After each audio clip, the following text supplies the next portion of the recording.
हमारे सनातन धर्म में 4 वेद हैं।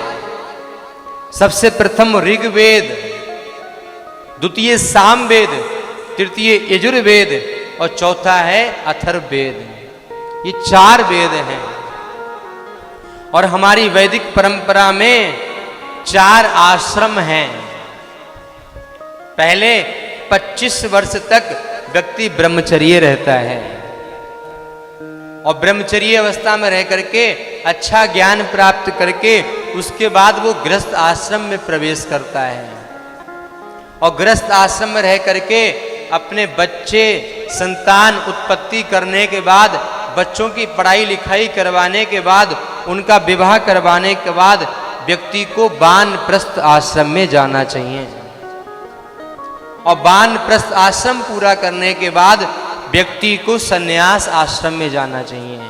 ये 4 आश्रम बताए गए हैं। उसके बाद कहते हैं कि हमारे सनातन वैदिक परंपरा में अपने शरीर की शुद्धि करने के लिए पंचगव्य का निर्माण किया जाता है।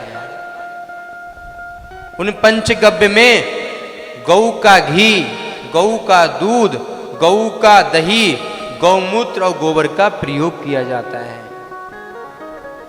ये पंचगव्य होता है।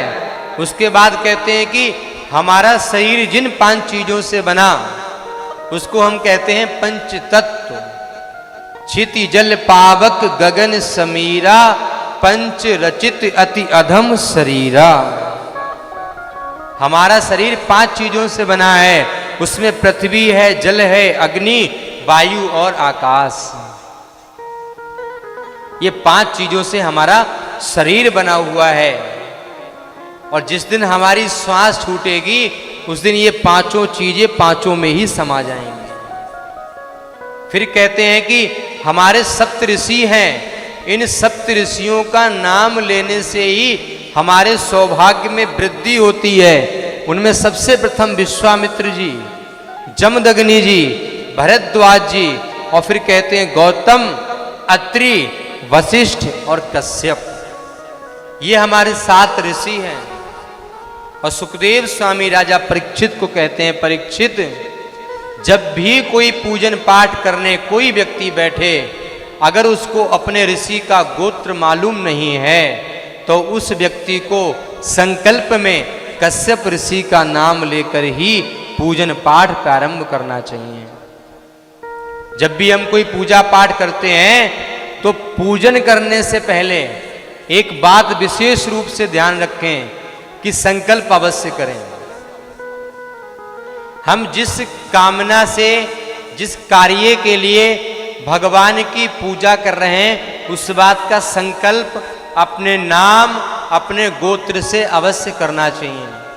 अगर अपना गोत्र मालूम नहीं है तो हमारे शास्त्रों में आया है कि व्यक्ति को कश्यप गोत्र बोलकर अपनी पूजा प्रारंभ करनी चाहिए।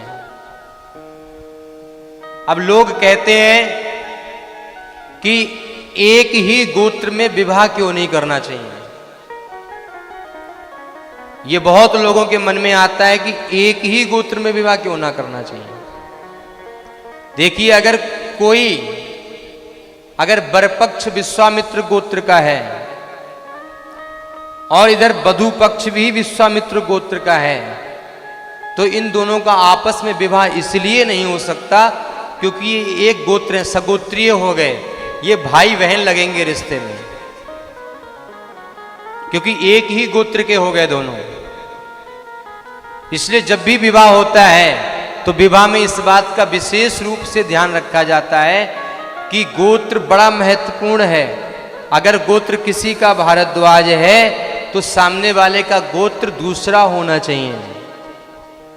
एक गोत्र में विवाह करने से सगोत्रीय कहलाता है और सगोत्रीय में विवाह करने से रिश्ता भाई बहन का बन जाता है, पति पत्नी का रिश्ता नहीं रहता है। इसलिए कभी भी एक गोत्र में विवाह नहीं करते।